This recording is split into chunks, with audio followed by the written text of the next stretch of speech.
केंद्रीय मंत्री डॉक्टर वीरेंद्र कुमार ने हरपालपुर में एक पेड़ मां के नाम अभियान को गति दी है। ग्रामीणों की समस्याओं पर संवेदनशीलता भी दिखाई है।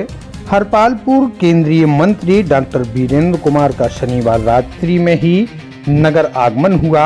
रात्रि विश्राम के बाद उन्होंने रविवार प्रातः ग्राम पंचायत सरसेड़ के अंतर्गत क्रैशर परिसर के समीप एक पेड़ मां के नाम अभियान के तहत 251 पौधे रोपित कर पर्यावरण संरक्षण का संदेश दिया है। इस अवसर पर उन्होंने कहा कि वृक्ष हमारे जीवन का वह अनुपम उपहार हैं जो हमें कहीं और से नहीं मिल सकते हैं। पर्यावरण की शुद्धि और जीवन के अस्तित्व का सबसे बड़ा आधार वृक्ष ही हैं। अतः प्रत्येक व्यक्ति का दायित्व है कि वह एक वृक्ष अवश्य लगाए और उसके संरक्षण और संवर्धन की जिम्मेदारी भी निभाए।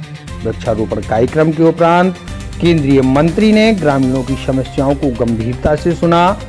सरसेड़ ग्राम पंचायत अंतर्गत ग्राम चपरन के निवासियों ने बताया कि हर वर्ष बरसात के दिनों उनका गांव जलमग्न हो जाता है।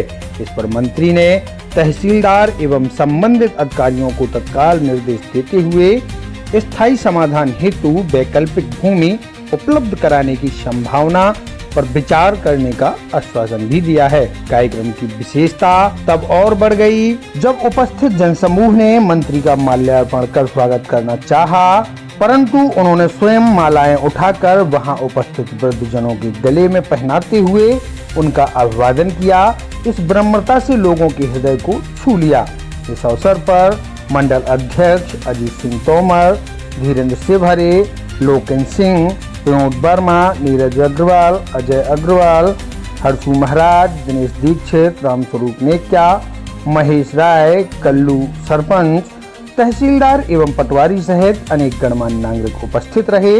प्रदेश टाइम न्यूज से विशेष बातचीत में केंद्रीय मंत्री ने क्षेत्र की समस्याओं के शीघ्र समाधान और वृक्षारोपण को जन आंदोलन का स्वरूप देने का संकल्प दोहराया है।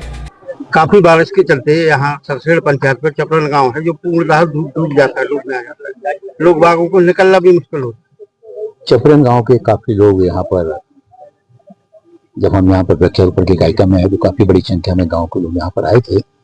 उन्होंने अपना पीड़ा को यहाँ पर बताया कि बारिश में जब नदी में पानी ज्यादा आ जाता है तो चपरन गांव के चारों तरफ पानी भर जाता है, गांव जाने का रास्ता भी बंद हो जाता है और ये गंभीर स्थिति है। तहसीलदार महोदय जी से संबंध में बात की गई है। ऐसा एक सुरक्षित स्थान तलाश किया जाए जहां पर पानी ना पहुंचे और भविष्य में होने वाली दुर्घटनाओं से बचाने के लिए ये आवश्यक है कि चपरन गांव को उस स्थान से विस्थापित करके दूसरे सुरक्षित स्थान पर उनकी बसाहट बनाई।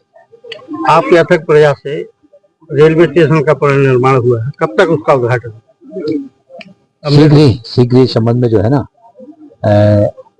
अपने क्षेत्र में 5 स्टेशनों को अमृत भारत स्टेशन योजना में शामिल किया गया, जिसमें एक हरपालपुर है, छतरपुर है, टीकमगढ़ है, ओरछा है और निवाड़ी। तो भी कई स्टेशनों पर काम चल रहा है। इन 5 में से वो काम जैसे ही पूर्ण होता है उसके लोकार्पण का कार्यक्रम बनाया जाएगा। इस बीच में लोगों को और कुछ लगता है कि जो काम हो इसमें और ये सुधार होना चाहिए, तो वो भी पब्लिक से जानकारी लेकर उसको भी रेलवे विभाग तक पहुंचा करके उनको समाहित करते हुए वो काम ठीक ढंग से व्यवस्थित हो, उसके लिए भी प्रयास किया जाए। इन सब स्टेशनों पर चौकी की बहुत प्रॉब्लम है, आरपीएफ और जीआरपीएफ कई वर्षों से नहीं। कोई घटना होती है तो शकला रीवा लोगों को जाना पड़ता है। इसके संबंध में भी पिछले बार जब डीआरएम महोदय आए थे, छतरपुर आए थे, तो उनसे इस संबंध में बात हुई थी और इतने दूर जाने से जो गांव के लोग रहते हैं, छोटे छोटे गांव के गरीब लोग रहते हैं, उनको दूरस्थ स्थानों पर जो है ना अपनी बात को रखने जाने में परेशानी का सामना करना पड़ता है। वो आसपास के एरिया में केंद्रित करके एक स्थान पर उसको बनाया जाए। और बड़ी स्टेशन पर जैसे हरपालपुर स्टेशन है, हरपालपुर स्टेशन पर आने वाले यात्रियों की संख्या काफ़ी है, क्योंकि ये मध्य प्रदेश उत्तर प्रदेश की सीमा पर लगा हुआ स्टेशन है। इसके कारण से यहाँ पर रात्रि में 2 बजे भी आई तो यहाँ पर बहुत बड़ी संख्या में बागीचों के लिए भी लाखों लोग यहाँ से जाते हैं, तो काफी संख्या बढ़ रही है। रेलवे विभाग के वरिष्ठ अधिकारियों से संबंध में चर्चा करके सुरक्षा व्यवस्था को और पुख्ता किया जाए।